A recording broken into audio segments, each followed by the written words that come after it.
กินคู่กับน้ำปั่นซะ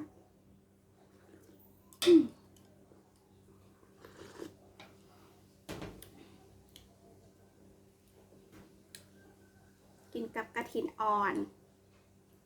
แซ่บ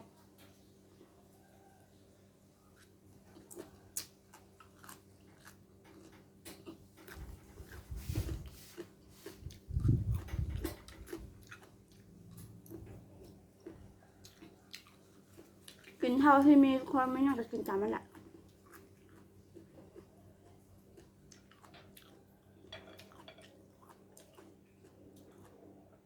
พันนางเลิศใช่ตาม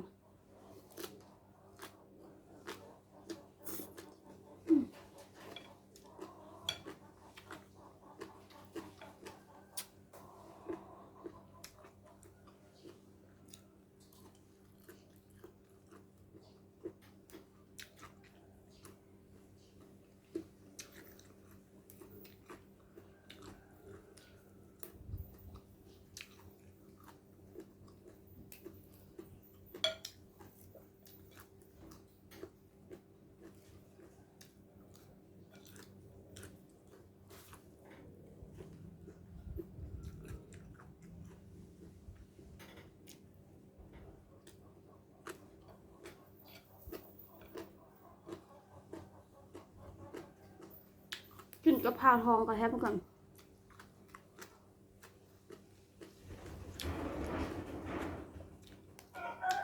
ข้าวทองกินกับเองก็แซ่บกินกับป่นทั้งแซ่บ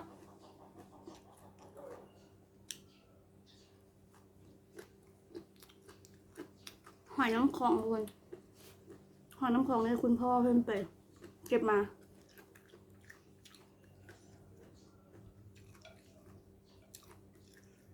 เผื่อนี่ก็จากต้นออร์แกนิก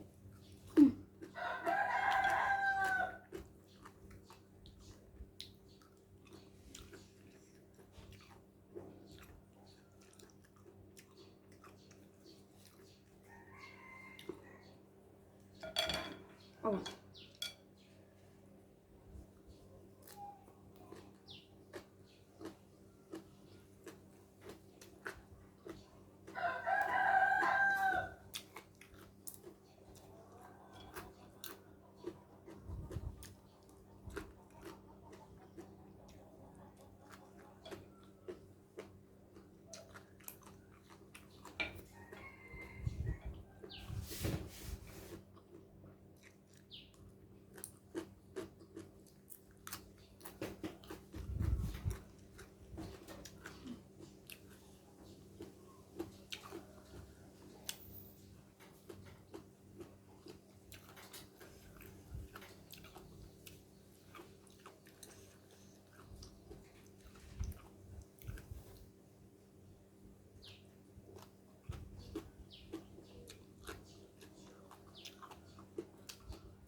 บรรยากาศดี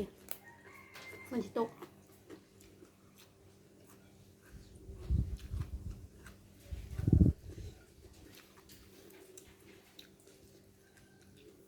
ถ้าเห็นเงินอ่อนกระจักแถวบ้าน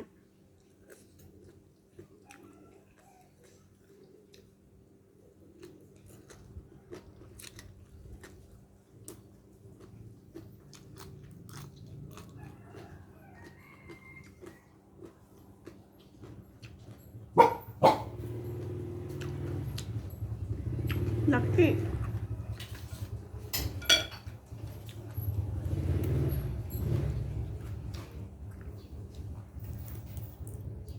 ทุกอย่างที่กินในมื้อนี้ทุกคนออร์แกนิกแบบ100%เลย